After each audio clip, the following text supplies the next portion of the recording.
Tornadres, or Le Cataclysme, was written by J.H. Rosny, Aîné, in 1888, and it was published in La Revue Indépendante. J.H. Rosny is the alias of Joseph Henri Honoré Bus, as well as his younger brother. Yeah. Weird kind of relationship. Right, they had a collaborative partnership, but it did not last that long, and it seems like the elder Rosny is the more celebrated of the two, especially in terms of science fiction work. I also got the sense there was a bit of a rift and like bad blood between the two of them at some point. Yeah. Yeah, it seems that way. And eventually so Rosny is sort of considered like the Belgian H.G. Wells, I guess, by some people anyway. And it seems like in the beginning, the two of them had this partnership, and they wrote a number of stories and novels, many of which can be classified as science fiction. And we're certainly going to be coming back to more in the future. Yeah, at least one. At least one. Aîné, which was added to his name later, denotes the elder Rosny, and he continued to write science fiction well into the 1900s and 1910s. He also occasionally used the pseudonym Enekrios, and Joseph Henri. He was born in Brussels in 1856. He studied mathematics and physics and chemistry and moved to London in 1874. And there is where he was married. But eventually, Paris called him, and he relocated there and began to publish stories with his brother. The partnership did end in 1908, and that was when Elder was added to the name of J.H. Rosny. And he was part of the Goncourt Literary Society, and he became its president. There was a French literary prize for science fiction named after him.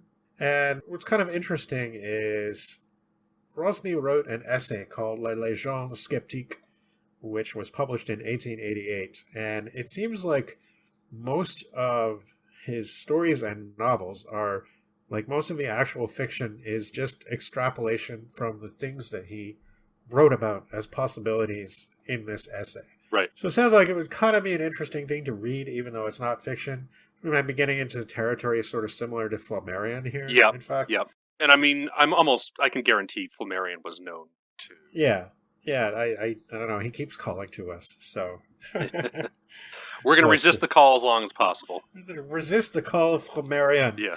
But we are going to do this Rosny story. He published a number of short stories and novels, and they have been collected in English translations. We're not talking somebody really, really obscure compared to some authors, but certainly I had never really heard of him until doing research for this podcast. Yeah, me neither. We flagged one of the other stories. It's translated as The Shape sometimes. It's like Hipue some other times. I don't know the French pronunciation. Zipeu. Yeah. Which is not a real French word. I don't know. It's just some kind of, I think it's supposed to be about a prehistoric society's encounter with weird extra-dimensional beings. Yeah, and it sounded really cool. So when we were doing this one, I was like, oh, cool. It's that one written by that guy who wrote that other one that sounded really weird. And after reading this one, I'm very, very excited to read that one, as we'll see later. This story, Tornadres, was, like I said, published in 1888, and it is in the anthology Scientific Romances, which is a collection curated by Brian Stableford, which mostly contains American, English, and French works from the mid-1800s, some of which are fairly obscure, and there's some really good, interesting authors in there. And we actually picked 2 stories from this anthology to read for this installment. So we'll be covering the next one after this. But this one, Tornadres, I don't actually have a lot to say about this because there's not much plot to this story.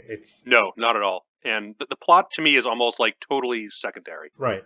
So this will be very quick to go over. A lightning storm over the Tornadres Plateau, which is, it seems to be something made up by Rosny. I could not find any reference to it anywhere. And I did look. It's nowhere in Belgium. It's not in Africa, which is sort of something I was considering. Right.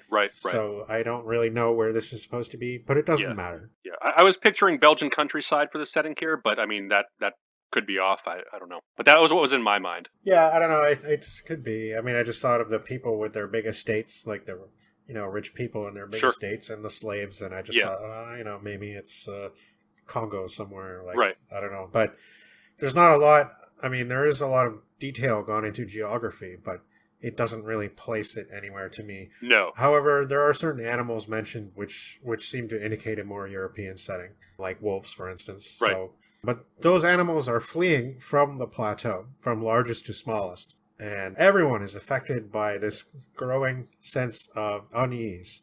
There's a kind of ongoing electrical storm with very strange properties. And we focus on a man named Sever and his wife, Luce. And they're living on their estate, and they are very nervous. Something appears to be drawing her, or them, but her especially, away. She feels like she's being, like, uplifted somehow, but not in a good way. All the silverware has turned green, and Luce whispers a prophecy about the Rouge Aigu, which sounds kind of like the Red Death or something. Like, it sounds very ominous. And supposedly it's a common belief among the peasant people there. And it talks about the moon and stars being devoured. There is a meteor shower, and it's, again, this ongoing strange meteoric activity. And they begin to hear what sound like voices in the air. And their 3 horses finally manage to break out and flee into the night. Now, they are feeling like there's less gravity, like gravity is also being affected, and they're all lighter, so the movements are all really crazy, and even just doing simple things like getting a glass of water become almost impossible, as they can't estimate what effect their movements will have, and they all feel like they're being carried away by some unseen, powerful force. The remaining horses clear the fence just as though they were weightless. And the moon recedes, but somehow there's still a light in the sky. It would be beautiful if it weren't so terrible. They try to get water, but the water tastes metallic and terrible, and it's all powdery. And Luce feels like she's being carried away. And Sever ends up picking up his wife, and suddenly, as he is picking her up, his whole weightlessness situation sort of starts to stabilize, and he realizes that he seems able to handle the changed gravity, where adding a heavy weight to oneself seems to be like the solution to the problem. And he tells the servant Victor this before jumping out of the window with his wife and making his way southward off the plateau. There's fire in the sky, but it is heatless fire, and everyone else fled long ago. So this very weird, distorted, deserted landscape, or it seems deserted, but some preternatural senses would seem to indicate otherwise. In fact, maybe it's very inhabited. And he gets disoriented and ends up back at his starting point, but figures it out and makes his way down the slope, which looks at first like a sheer drop. Weight returns to normal, and Luce, who has been unconscious, revives. The tornado phenomenon continues on for a week, and then appears to clear. And there's a note which describes a scientific commission looking into the event. But they can't figure it out, except to note that the plateau itself is sort of built on or has grown from a huge bolide that fell to the earth in prehistoric times. And perhaps the meteors that were seen were part of the same stellar matter. Yeah. And that's the end of the story. Yeah. So, really not much story here, but no, really not at atmospheric and interesting, like, very eerie kind of... Yeah. I mean, I saw this compared to Lovecraft once, at least, and I can kind of see it. Oh, absolutely. Yep. The atmosphere and the prose here is just incredible. And Lovecraft always gets knocked for his clunky and awkward prose. This is not the case here, even though nothing happens really in this story. You know, this weird cloud and meteor storm comes, the 2 characters leave, that's it. I mean... That's literally all there is to it. Yeah. So I must say that I can't help but wish there was a little bit more to it. Yeah, but at the same time, I did like it also. Oh, yeah. I mean, he is absolutely great at setting up this atmosphere and mood. And he does so much with nothing. And that's one of the reasons why I'm really excited to read the other story flagged, The Shape. It seems like there's a little more there plot-wise. But yeah, even again, maybe if there isn't, I just love reading this kind of stuff. It's poetic, it's evocative, it's really visceral. Yeah. Mhm. I really like this one a lot. And he does have some interesting sounding novels and stuff as well, like the Navigators of Space and stuff like that. But yeah, this was like, I definitely felt the atmosphere and the power of just the strangeness of the Yeah. situation. And the fact that none of it is ever explained, but it's like implied. Something visited this place for a while and hung out there. Something And it cosmic. almost, yeah, and it almost reminded me of stuff like Roadside Picnic / Stalker. Yeah, You know, right. where these aliens sort of have come and they spent time here, but it was like a very brief time to us, to our senses, and all this stuff was left behind by them, and we don't know what any of it is or what any of it does. Some of it's dangerous, and there's certainly like this sense of danger in the story, even Oh, though absolutely. Yeah. nothing really malevolent happens. Like, No.